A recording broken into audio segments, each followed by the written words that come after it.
Good afternoon. Thank you for joining us today for our Move the Needle call. My name is Judy and I am the Circle Membership Director for the Policy Circle. So as many of you Circle leaders know, I am your first point of contact to help you understand and utilize our educational and engagement platform. And before I hand it over to Sylvie to start our discussion, I need to go over just a couple of things that will make this go more smoothly for those who are new to Zoom. And for those who have participated in our virtual programming before, today we are piloting the webinar function, which means that everyone's camera is off except for the facilitator and our guests. And this should be a more user-friendly experience for participants. And we are going to want your feedback after the call to see which platform you like better. We are, again, recording this conversation. You are all currently muted. So if you would like to speak during Q&A, you will have to use the raise hand icon, which is at the bottom of your viewing screen. And this will notify me that you would like to ask a question. I will call on you by name and unmute you. If you have joined by phone, you can also be part of the conversation by pushing *9. And again, I will be notified that you have raised your hand and I will unmute you. I will try to call on as many people as we can get in. If you would prefer to have your question read, then you may use the Q&A function that is at the bottom of your screen, and we will just type in your question and we will put it in the queue to ask it for you. Again, thank you for joining us for this timely conversation. And now I would like to introduce one of the co-founders of the Policy Circle, Sylvie Legere. Sylvie. Thank you, Judy, and welcome everyone. Thank you for joining us today. As Judy said, I'm the co-founder of the Policy Circle, and I want to welcome you to one of these digital briefing that we are doing that's called Move the Needle. This is an opportunity to bring together, all the Policy Circle members, friends, supporters who are from across the country. And we now have 322 circles in 40 states. So welcome, everyone. I think in this crisis, everyone realizes the extent to which government decisions impact our daily lives. And at the Policy Circle, that's the whole idea why we started it, was to inform and inspire and develop civic leaders. And we do that through providing you, everyone, with a framework so you can engage in a conversation about really complex issues so that you have the vocabulary, the courage, the confidence to then engage and influence policymaking in your states and also in the nation. So, today I'm really excited to convene everyone to discuss China. And our goal here is to gather the pieces of the puzzle that helps us understand how did we get here in this lockdown, this economic, this terrible situation that we are in, and also where we are going in our relationship with China. I hope that following this call, if you haven't done so already, you actually look at one of our Policy Circle brief on foreign relations, Asia Pacific, and you take the opportunity to organize a virtual Zoom call with your circle to discuss this brief. So, to kick off our conversation and I have on the line Heather Nauert. Heather, thank you so much for joining us from Montana, where you are this week. So thank you. So much. It's my pleasure. Heather, I'll give a brief introduction. Heather is a senior fellow at the Hudson Institute with a focus on U.S. foreign policy. Heather served in the State Department as a spokesperson and as acting undersecretary for public diplomacy and public affairs. So in this dual role, you articulated U.S. foreign policy and coordinated public messaging for the department, its leadership, and 294 U.S. embassies and consulates worldwide. So you also help plan and execute and manage messaging on a number of top department initiatives, including maximum pressure sanctions campaigns on North Korea, holding China accountable for actions in the South China Sea, and efforts to combat state-sponsored disinformation from Russia, China, and Iran. So, during your tenure, you were also a board member of the U.S. Agency for Global Media, which is a federally funded global media outlets around the world. And also you spent 20 years in broadcasting, covering major stories with ABC and Fox News.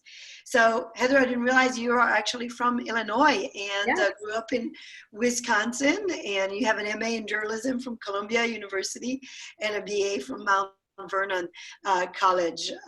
And now you live in New York, but during this time you escaped to beautiful Montana. Where it's snowing here today. Well, it's snowing in Chicago also, which is really depressing. We hoped we were out of this. So, we were going to structure the conversation and for everyone here in actually 3 parts. First part, we were going to just set the stage of China and before the virus and where we are today. And then we'll talk more specifically about the situation today. We'll then open it up. We also have on the line Neri Martinez, who will be sharing her views on her perspective on China in Latin America. So Neri, welcome to the call as well. And I'll be calling on you after our conversation with Heather. Well, then everybody will open it up for everyone to ask questions, and you could use your raise a hand button, or you could chat with Molly, our team, to post your question. And then we'll have some closing remarks about Heather's recommendation and how you can engage. So let's start. Heather, tell us what are the, and some of us we know, but just in case we don't, who are the key players in China, the names that we need to know, because we always hear China, and then who are all the decision makers in China? Walk us through. One of the fascinating things about the Chinese government is that it's a little bit less who and more which institutions. China is an authoritarian regime. It's a communist country. And by that, its very definition is everything is for the good of the government and for the continuation of the government, not for the good of its own people. And so that's a very different way of operating a country than any Western democracy and many other countries around the world operate. So some of the most important things that people would need to know: Chinese Communist Party, the CCP. The Chinese Communist Party will set the tone for pretty much everything that happens in that country.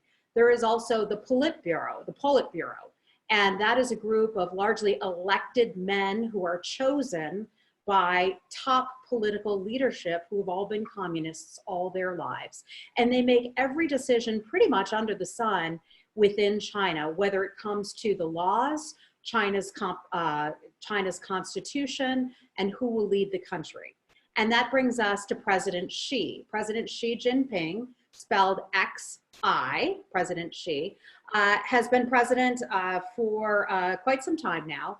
And within the past 2 years, the Chinese Communist Party and the Politburo made the decision that President Xi will not be term limited. So he could conceivably be president of that country forever and ever and ever and ever. He served at one time as the general secretary of the Communist Party. He grew up and spent his younger years before college on a commune, an agricultural commune, and his father was a top official within the Communist Party at the national level. So those ties are long-standing with President Xi Jinping and his family, and that's essentially the way the country operates. Again, it's for the good of the government, not for the good of the individual. And go ahead. Yeah, no, I was going to ask, so, within the Politburo then, who is responsible for a health policy, and then perhaps even investment in businesses, and, who are the players there? Who are the decision makers? Right, well, it's a handful of a group of men who make some of those decisions, and they have different committees, just like we do in the United States, have different committees that would make decisions about certain things. But One of the important things to know about China is that it's a secretive nation. It's a country that is not open, does not ascribe to freedom of the press, individualism, any of those things that we believe in here. So some of that information is relatively opaque. We don't have all the details about exactly how decisions are made in China. We do know some of China's long-term goals. Unlike the United States, China plays the long game.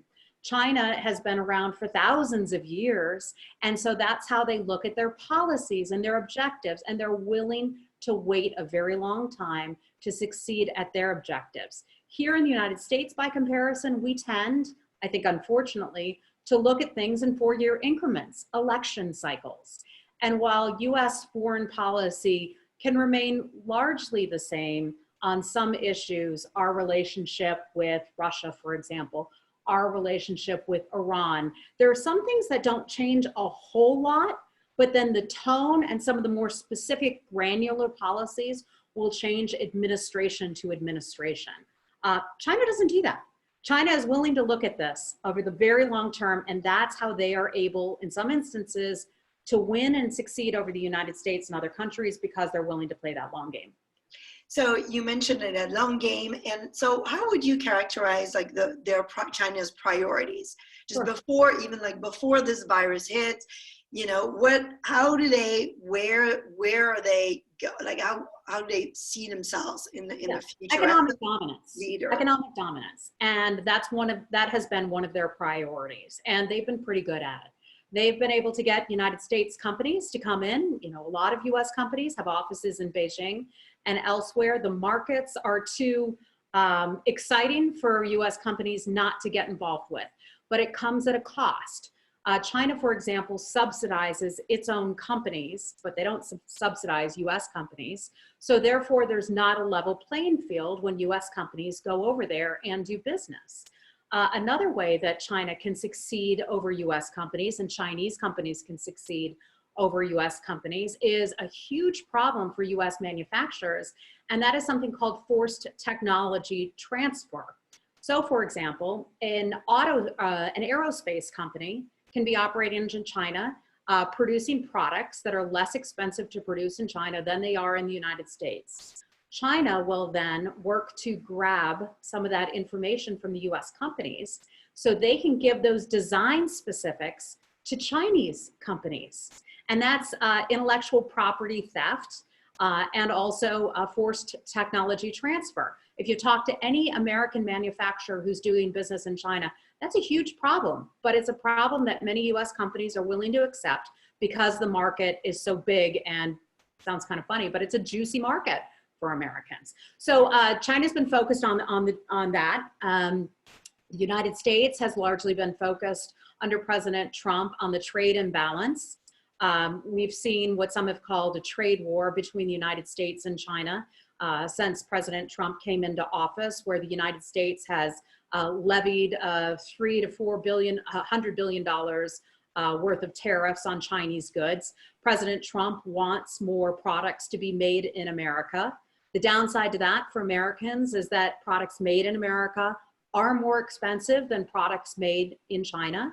And now that we have the coronavirus situation going on, I think a lot of Americans are going to be asking, do we want to outsource so many of our products to China? Maybe we should buy more products made in America, although they're more expensive. Yeah. Let me mention one other thing that's very important, because our relationship with China is broad and complex. We're not friends, we're not enemies, but we're strategic competitors. And that is significant. China has determined since about 2014 a very interesting project, and that is called One Belt and One Road, where China has facilitated and developed infrastructure projects all throughout the world. It started in Asian countries, where China would go into a country like Sri Lanka or the Maldives, Indonesia, and say, hey, we want to loan you some money to build a port. And China will lend that money very inexpensively. And then when it comes time to collect on that debt, China will increase the amount that's owed. So oftentimes those countries won't be able to repay that debt. And in some instances, we have seen China grab on to those infrastructure projects, ports, hospitals, airports, all of that. And they've extended that One Belt, One Road up through the Indian Ocean into Africa. And as Neri will talk about later, even into Latin America. Yeah, and so it's huge, it's significant. And the United States has been pushing back on that. Yeah, and then they also use as collateral some natural resources, so that Yes. gives them a way to get natural resources. So, and this gets us to, I think it's helpful to clarify in the U.S. who interacts with China, because I've heard governors say they go on trips on trade missions to China. China organizes commerce fairs in China and invites specific governors from a region. And then now we're hearing about businesses having a relationship and they're able to import, some masks. And so there's multiple layers of who interacts with China. It'd be great if you talked a little bit about that. Sure. Well, I worked at the State Department, and so we had lots of conversations and meetings with China. I had traveled with Secretary Pompeo on numerous occasions to Beijing to have conversations about not just trade, but also One Belt, One Road, also illegal drugs that are created in China. And that's something that every American should be concerned about, especially with the drug epidemic problems that we have here in the United States right now. And so we would go to China to have those types of conversations with the Chinese government and try to get them to change their policies. Sometimes it would work, sometimes it didn't work, but often it's a lengthy conversation. So to answer your question, the Secretary of State engages with China at a high level. But there are other staffers at a lower level at the State Department and at other agencies and departments across the US government who will interact with their Chinese counterparts on a daily basis. The president has often said that he has a good relationship with President Xi. When President Trump first came into office, he invited President Xi to Mar-a-Lago. I think he was the first or second foreign visitor to the United States. President Trump believes even though we may not have a great relationship with a government or like the way that governments function or do business, he still personally believes that he ought to have a relatively decent relationship with some of those leaders. And I would characterize Putin as one of those. And that can be an effective way of engaging in diplomacy. So the president, the Secretary of State, the Secretary of Defense would have a relationship with his counterparts. The Secretary of the Treasury, Steven Mnuchin, has spent a lot of time negotiating with the Chinese on the so-called tariff war. Right. So from the top all the way down, and as you mentioned, governors too, who would bring over groups of businesses to China to talk about doing business in China. Right. So, now if we kind of move at this situation today, let's clarify. It'd be great if you clarified for us, the relationship, China's relationship with the World Health Organization. That's been, all over the news, and the control of the World Health Organization, et cetera, and also just even the U.S. funding of the World Health Organization. So it'd be great to just, again, like setting the stage here with China and the World Health. Sure. So the World Health Organization is an arm of the United Nations. The US government, along with many other governments, contribute money to the World Health Organization every year. The United States government puts in somewhere between $400 and $500 million annually to the WHO. The WHO is the institution that will determine if a world health pandemic is taking place. And one of the main criticisms of the WHO is that it was very slow to do so.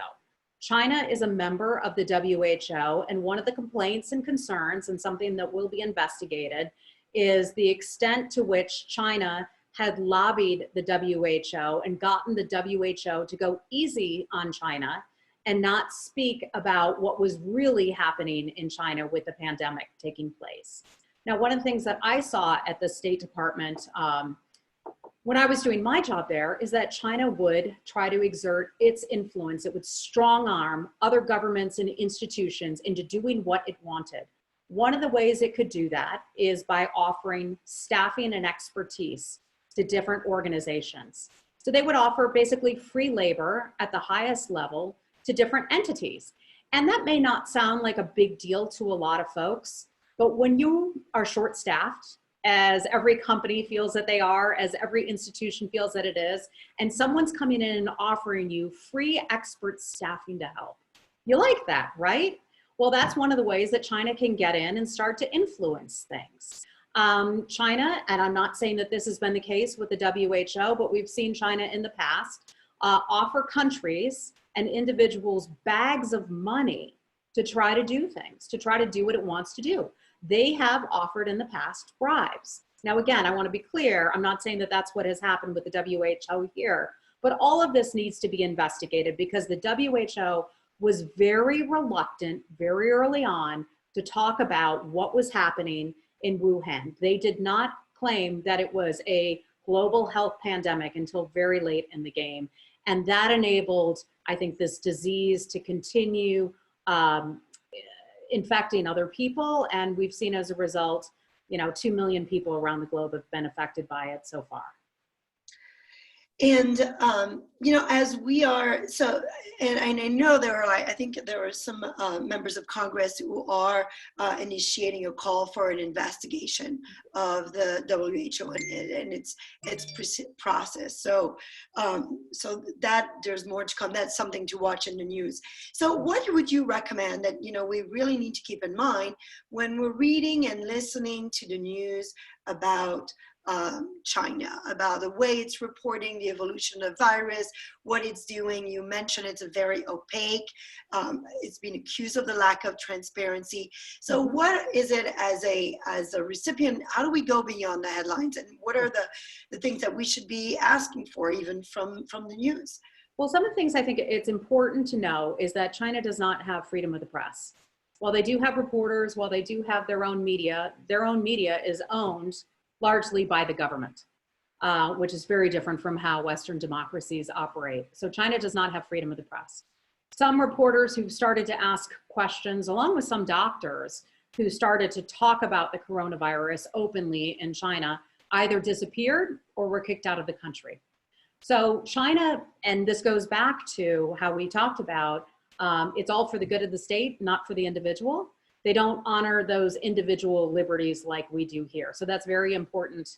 That's very important to keep in mind. But I think it's also important to kind of look at the dates which things started to happen. December 1, that was the first known coronavirus patient in Wuhan province.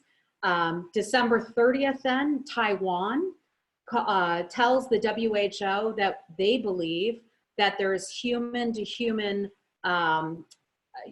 transmission, which is something that China had been denying. December 31st, that's when the United States becomes aware of coronavirus. China, however, was saying that it was only animal to human transmission. And that's significant because at the time, China was saying that, well, a human couldn't give it to another human. It only would come from an animal. So that sort of downplayed the seriousness of this. China reports the first death in mid-January.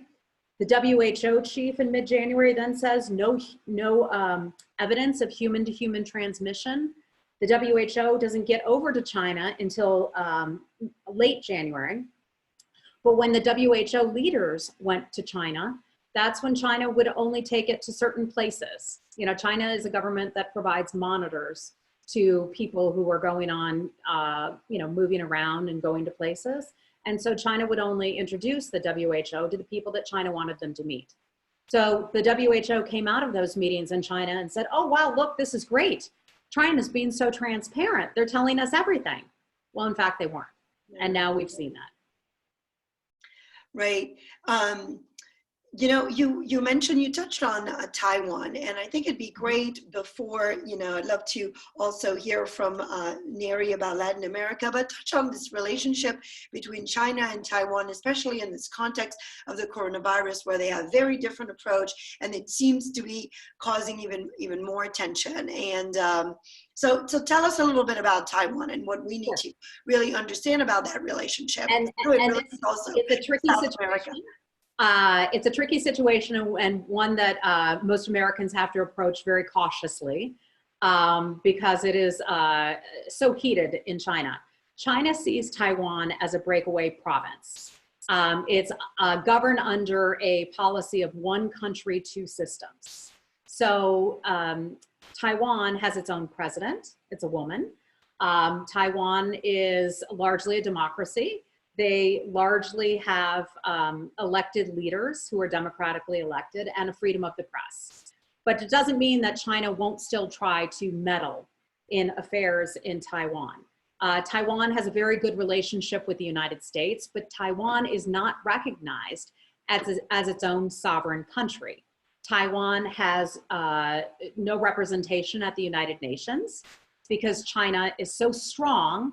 China strong arms other countries into not recognizing Taiwan.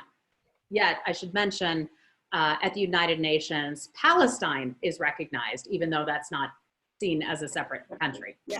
So just keep that in mind. Taiwan early on started to see the impact of the coronavirus because they're so close. And Taiwan contacted the WHO and said, hey, there's something going on here. We think that there's human to human transmission. And the WHO basically said, nah, we don't want to hear it.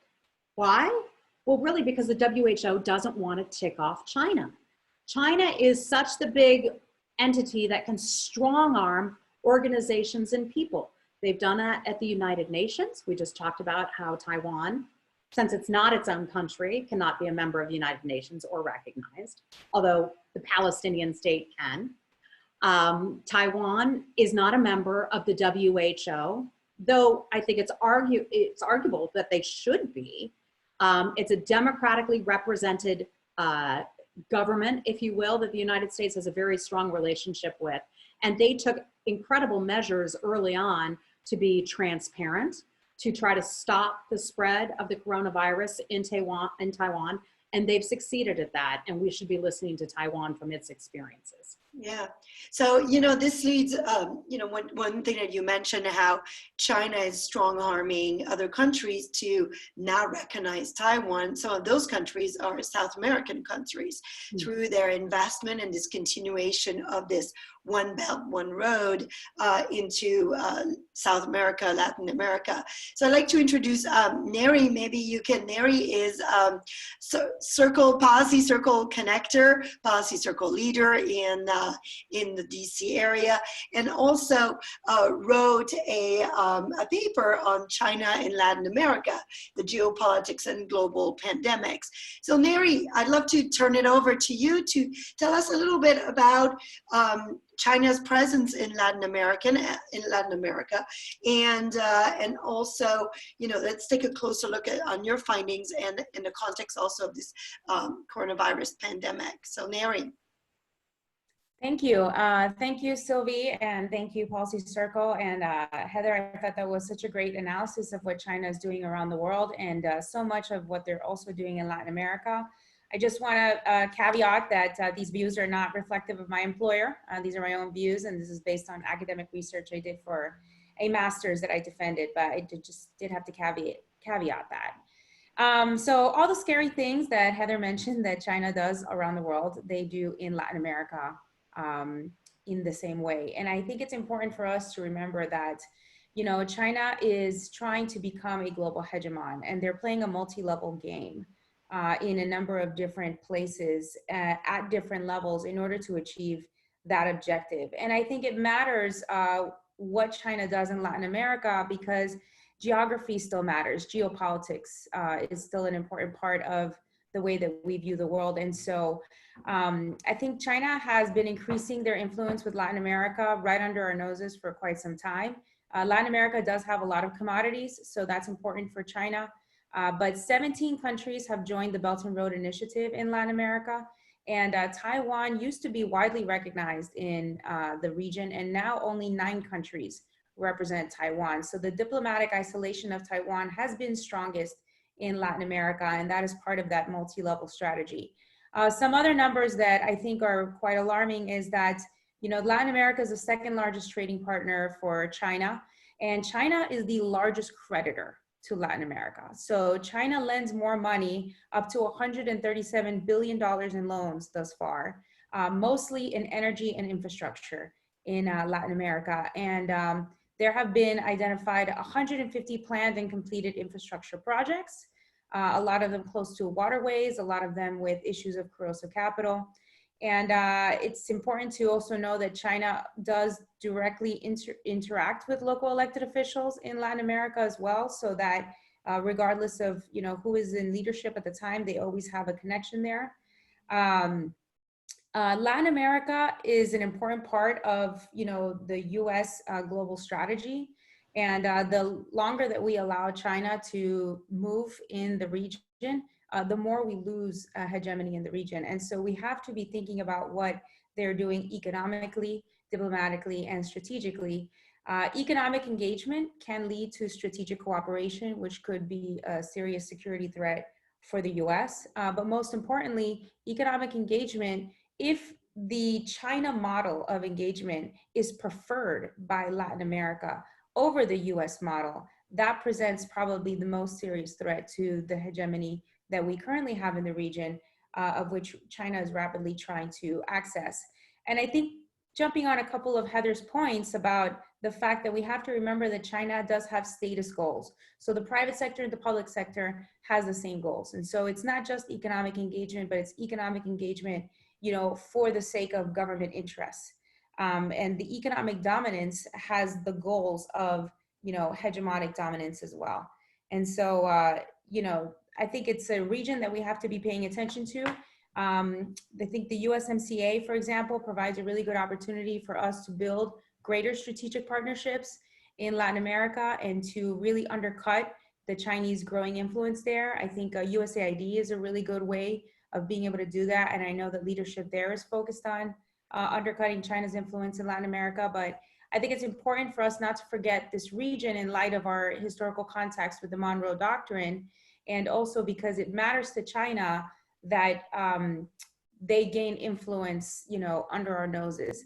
Right. Some of these small countries in the Caribbean very, very much mirror or mimic the small countries in the South China Sea. And so we worry about, the military growing dominance of the South China Sea, but, the Caribbean provides a really good opportunity for China to do that too. And we have to be aware that economic engagement leads also to greater diplomacy, the isolation of Taiwan, which will lead to greater cooperation, which can then also lead to military and strategic cooperation. And by the time we get to that point, it becomes a really big problem for us. Yeah.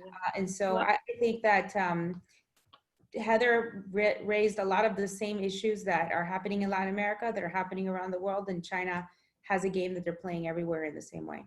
Yeah, well, thank you for putting together, these pieces. I feel like I have a clearer picture of how they all fit together when reading the headlines. So, Judy, I'd like to turn it over to you to, I know we have a few questions, and maybe you can call in some of our participants to ask or share an idea. So, yes, so we had a question in the queue from Shannon Cagnina, who is a circle leader in Dallas, Texas. She is wondering, is China an appropriate member of the WHO and of the Human Rights Council at the UN? And if not, how should US policy affect change? Is the Heather? Okay, I'd be happy to take that one. That is such an excellent question. I'm so glad you brought that up, in particular about the Human Rights Commission at the United Nations. Many kind of what I'll call rogue nations and nations that do not share our value for human rights are on that Human Rights Commission. One of the things I didn't get a chance to address, but this is another important issue, is that China has suppressed a large population of Chinese Muslims called Uyghurs and has imprisoned them. Some reports in the hundreds of thousands, other reports up to a couple million.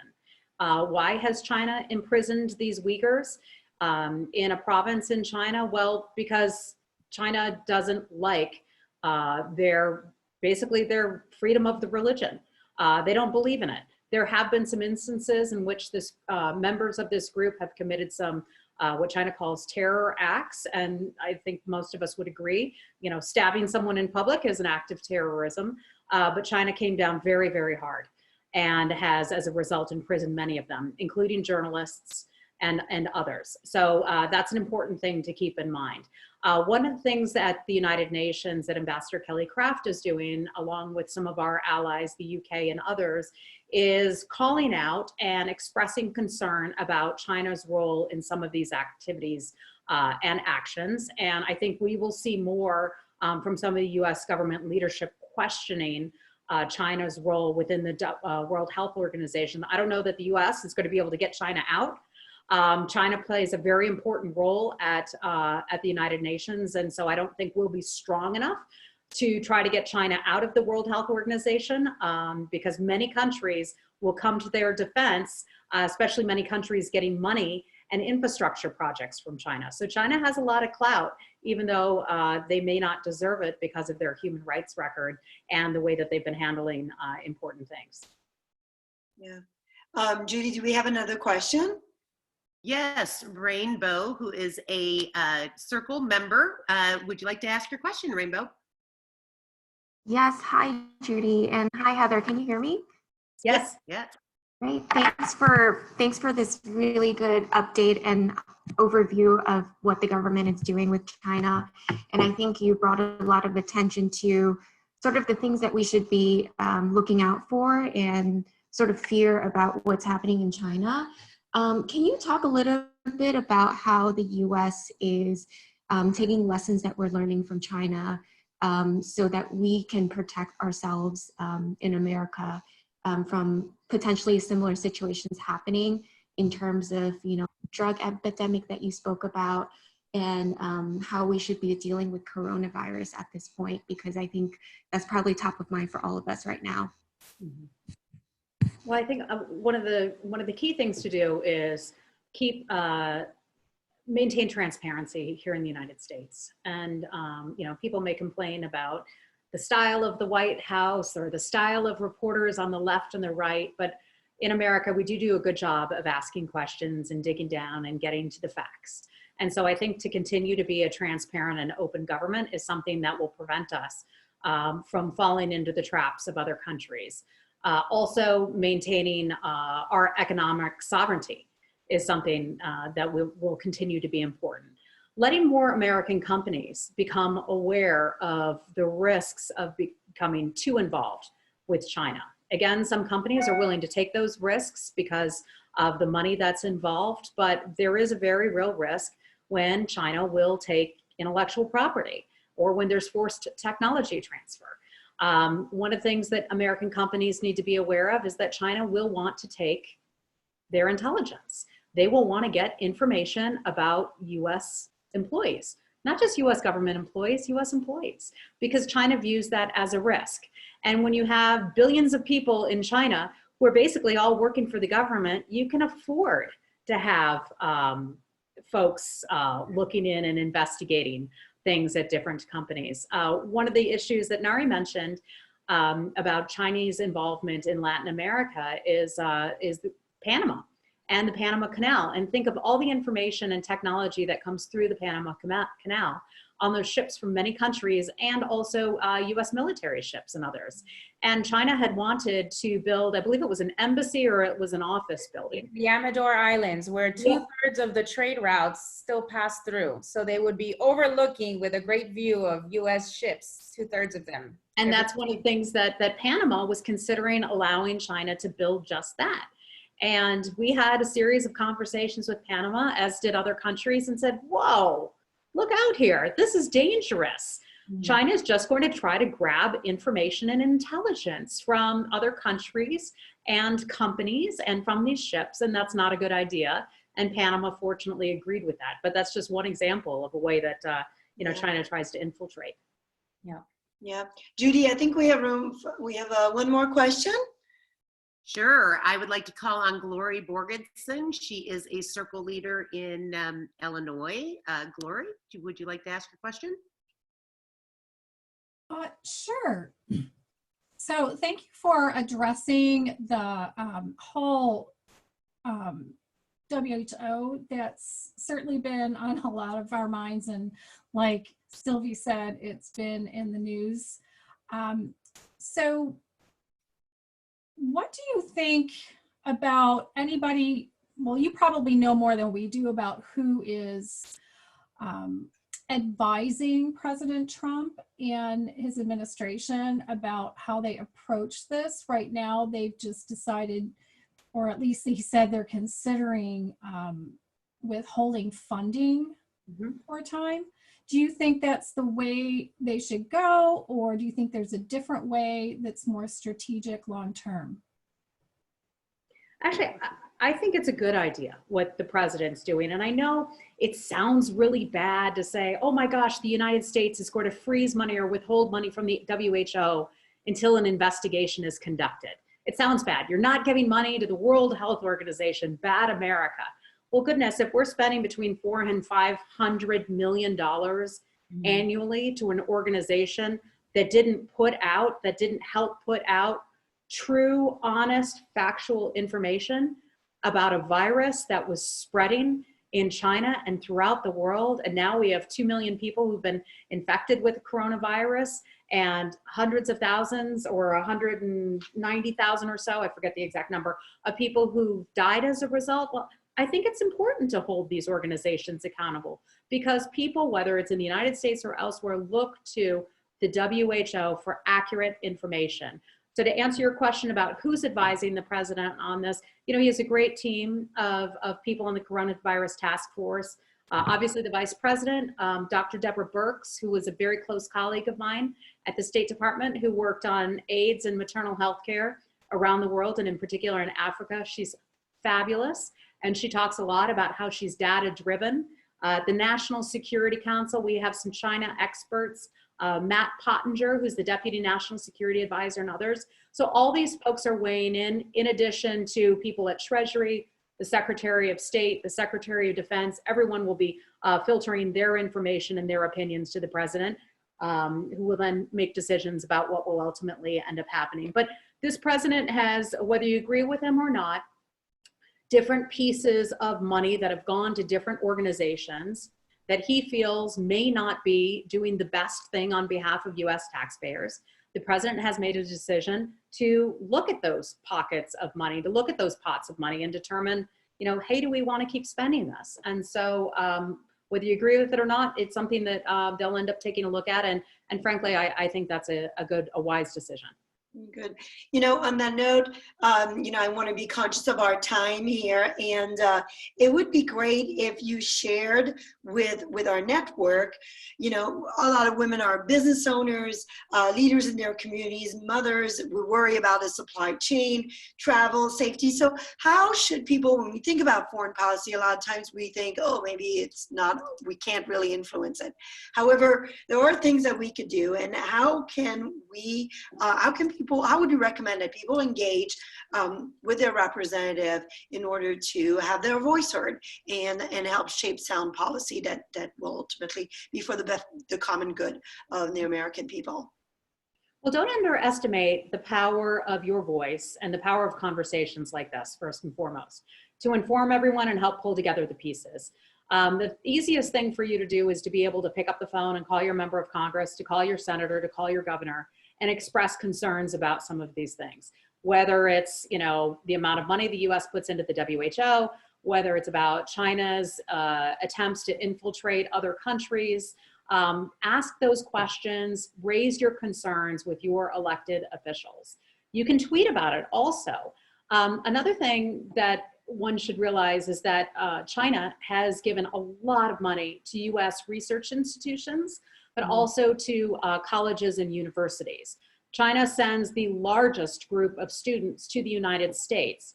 Now, this isn't xenophobia at all, but it is a fact that when a government can provide a ton of money, hundreds of millions of dollars, to a research organization or to a university, the university might be more reluctant to criticize that government, and they may be more likely to support that government's policies because they're essentially being bought off with that money. So for those of you who are involved in universities and colleges, that's an important question to ask about the money that China may be providing to your local university, college, or research institute.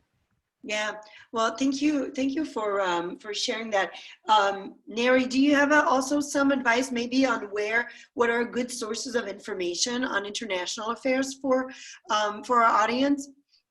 Yeah, absolutely. I can tell you that the China Latin America experts are about half a dozen that really know what they're talking about. I had a chance to interview a lot of them, and I would highly recommend the Inter-American Development Bank information. I would recommend Margaret Myers, who is a China Latin America expert, and that is, I forgot the name of the think tank. But they have information on China FDI. Kevin Gallagher, who is an author that writes about China's economic engagement, and so if you want to get into the weeds of MOUs and FDIs and foreign trade agreements, he writes a lot of that. And he and Margaret Myers track the infrastructure investment through a website, and I'm happy to provide all of these resources. I would recommend the works of Dr. Robert Evan Ellis, who is State Department employee, and he is a China Latin America expert and has been writing about the subject for over a decade.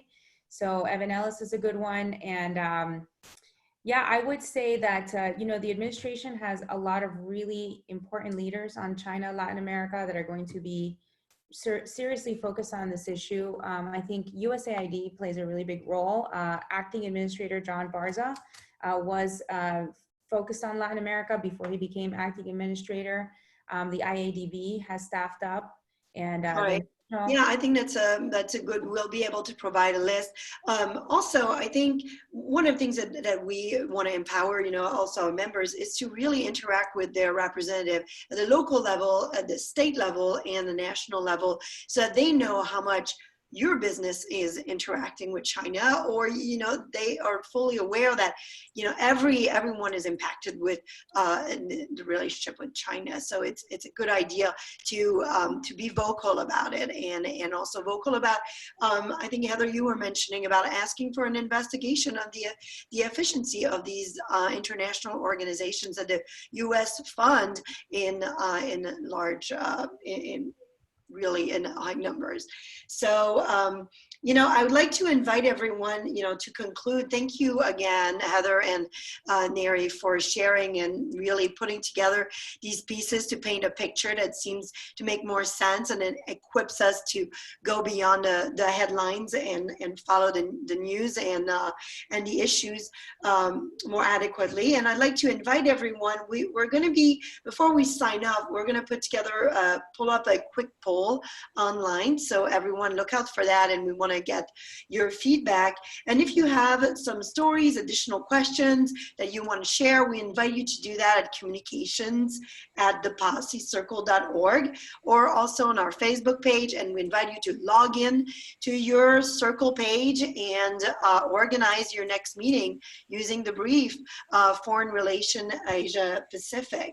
And I'd like to just remind everyone, we're a 501c3 organization, and our virtual experiences are really meant to bring everyone together and to be equipped and educated, and we really welcome your support. So, stay tuned. We will be offering more of these, and also some in your states, and really use Zoom to organize your own Zoom meeting.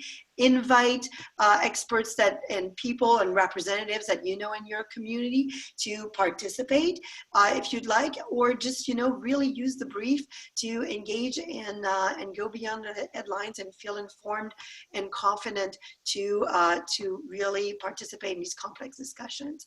So thank you, everyone. Thank you for participating. Heather and Neri, thank you so much, and have a great end of the week, and let's hope for a return to normalcy very soon. So thank you. Thank you. Thank you, ladies.